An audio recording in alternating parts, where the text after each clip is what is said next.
Hi, we're the Juice Pouch Players, and today we'll be explaining the rules of the game. Psychic Pizza Delivers Go to Ghost Town. This was a game, I saw the title of it when looking through the Gen Con events, had to play it, and actually really liked it. It was a lot of fun. So, how this game works is you are a pizza deliverer in this ghost town, and you are trying to deliver the pizza, but you don't know where A, the pizza place is, or B, the customer is. So you have to go around making notes on your whiteboard to try and figure it out. The first person to grab a pizza and deliver it wins. Yeah. The actual board that each player is given is a very, very large graph, but the actual map that the player explores in is 7 by 7. And so part of the fun is trying to figure out where the fences are, where the ghosts are, and where the boundaries of your map are based on where you start on the map, which you have no idea where that is. Yes. So what's going to happen is whoever's going to be the mayor will make sure they're sitting in a way and have the box turned so that none of the other players can see what the actual town layout is. There is, inside the box is the graph, and you have a bunch of tokens that you put in with all the places for how you set up the town, and you move them around based off the directions they give you. If you move one space north, south, east, or west, there is a little compass in the middle of the board for where you start as a guide if you keep confusing the directions like I do.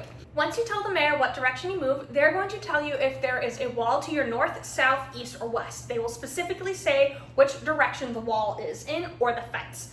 Then if there are a ghost pizza or house in any of the 8 tiles surrounding you, they will say there is a ghost house or pizza in your area. They will not tell you which tile it is. You then mark your board however you want to know the information that you are given. They do have suggestions on like little ghost symbols where you find the ghosts or the houses or the pizzas and labeling the corners. So it's like, okay, there's a ghost in your area, so there's 2 possible spots where a ghost is, and so on and so forth. They also show you how to mark fences and the way you move. So there are a few different obstacles on the board. Some of them are more challenging to work around than others. The first obstacle, like I explained earlier, are the fences and the walls. You cannot move into that tile or you've reached the edge of the board. The next one are the ghosts. If there is a ghost in your space, the mayor will say, there's a ghost there, you can't move. And you more or less lose your turn.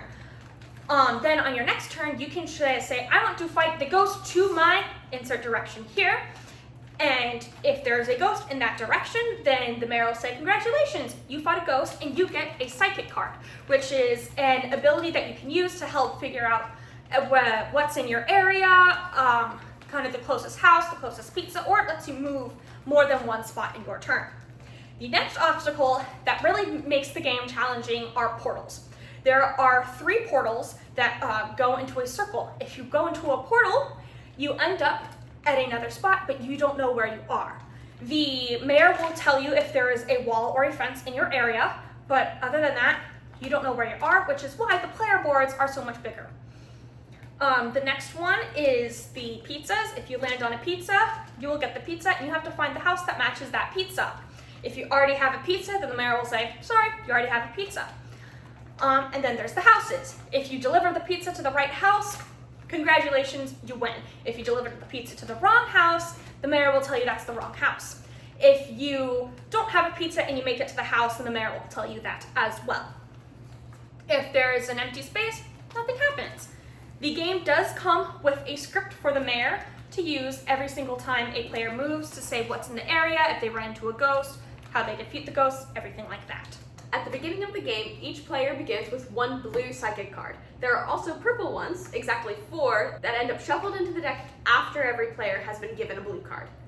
The blue cards do various things from letting you move more than 1 space at a time or letting you move diagonally. And the purple cards are a little bit more powerful, generally having more to do with finding and defeating ghosts. For example, there's Stasis, which allows a player to avoid being teleported even if they end up on a teleported spot. The other type of purple card in the deck is the Anti-Ghost Barrier. Instead of just immediately, if you enter a space with a ghost in it, instead of being immediately defeated, the ghost is removed and you finish your move. Once you've used a card, it is put into a discard pile. Now let's go over setting up the actual town, because that is the most complicated part of the game. So, you can set it up however you want. They have a guide, so you need at least the starting player spots. You need the pizzas, pizza tiles, the mailbox tiles, the ghosts and the graves. You need to have a certain number of fences, all the teleportations, stuff like that. They have a guide. Or they have cards with pre-set up maps on them that you can use as a reference, which is what we will be doing today. 2 of them are, say, challenge on them and are a little bit more difficult. 2 of them are regular. We're going to use a regular one for right now. So now to set up the town based off the card that was chosen. Okay, so you want to make sure you are sitting somewhere where the rest of the players cannot see the board. Just because of the way the box is set up, you cannot see this last row of board, but that's okay. This is the map I will be using for this. So I will be following these directions to put everything where they need to go. So for starters, I will place the character tiles where they need to go. So this one, based on the card, will go right here. And this one will go right here. I will then place the little person token on top of that. And when the player moves, I will move the token in the direction they say they will go. It does not matter what order you put these things in the box. This is just the order I'm going in. Next, I will do the pizza stuff. So we have the pizza box that'll stay in the map and the pizza that you will give the player when they actually find the pizza. So the sausage pizza will go right here. And I'll place this on top. And the sausage pizza house will go right here. And I will place that on top. Next, I will do the cheese pizza. So the cheese pizza goes right here. And the cheese pizza house will go right here. Next, I will set up the fences. The players will not be able to go into the same space as the fences. This is essentially blocking them.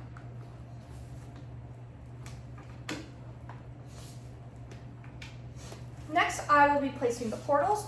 On the portal, it shows you which tile it goes to whenever a player lands on it. So the square will then go to the circle will then go to the triangle, and the triangle will then go back to the square. So I will place these in their appropriate spots. This one goes right here, and this one goes over here. Lastly, I will be setting up the ghosts.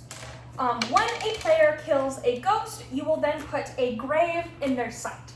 Nothing happens with the graves, it just shows you where the ghost originally was. Another important thing to keep in mind is to have plenty of ghosts handy on the side, because as soon as a pizza is picked up, that house is now surrounded by ghosts. So you then have to fight the ghosts to go into the house. If there is a fence next to a house, then there will not be a ghost there. And if there's already a ghost next to that house, you will not put a ghost there either. The ghost will go in the 8 spots around the house. So for this example, we'll put one here, here, here, here, here, here, here, actually not here, here, here. There should be 6 ghosts, 4 fences, 1 pizza, and 1 house per player, 3 portals, and 1 player starting point per player if you are designing it wrong. Now let's play the practice round. Okay.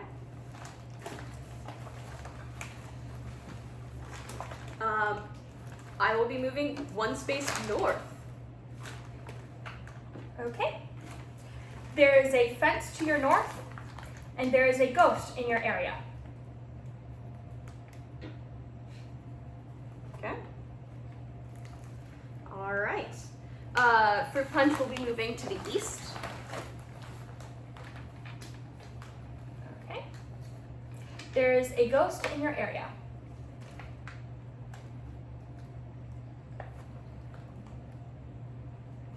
Okay. I will be moving 1 space east. There is a ghost and a pizza in your area. Okay.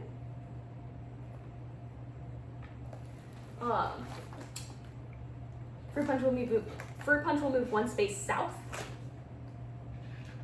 There's a ghost in your area.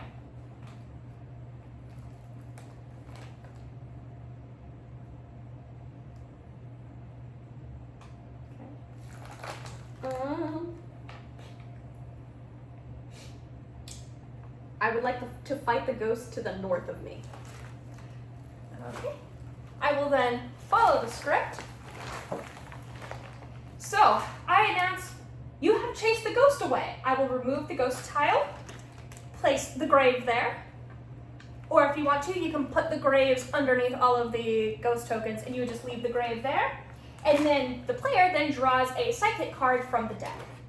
I will flip the psychic deck back over and draw a card. Awesome. Cool. There is no limit to how many psychic cards you can have in your hand. Now it is Fruit Punch's turn. And now I'm in the ghost spot, right? Yes. No. No. No. I just fought it. You do not, you do not move. You just, there's now an empty space in front of you. Cool.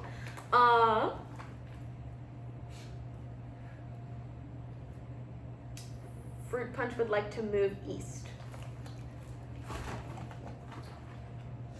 Boo! You bumped into a ghost. Oh. What happens? Nothing. Okay. Okay. Now you know where a ghost is, but you do not move and you do not learn any more information. I would like to move south. There's a pizza in your area.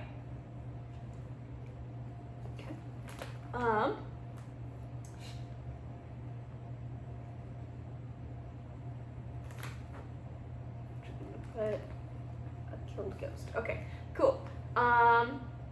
Fruit Punch would like to move south. There are 2 ghosts in your area and a fence to your west. And a pizza in your area. Okay. I would like to move east. There is a fence to your south, and there is a pizza and a house in your area. Okay.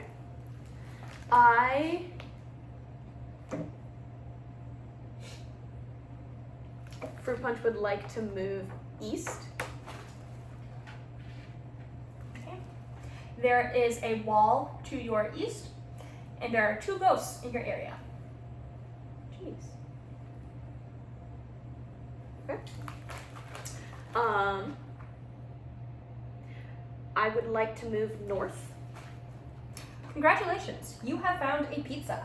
Okay, so I will then give Emma the pizza token for the one she found, move her into the spot on the board, and now there are ghosts surrounding the sausage pizza house. So I will then put ghosts in that area. If there is a token in that's already in that area, do not place it on top of the token unless it is a grave. And now it is Fruit Punch's turn. Fruit Punch would like to fight the ghost to the north. Okay, congratulations, you chased the ghost off. So, And then we will keep going until one player has delivered the pizza. yeah. So that's how you play Psychic Pizza Deliverers Go to Ghost Town. Thanks for watching, and we will sip ya later!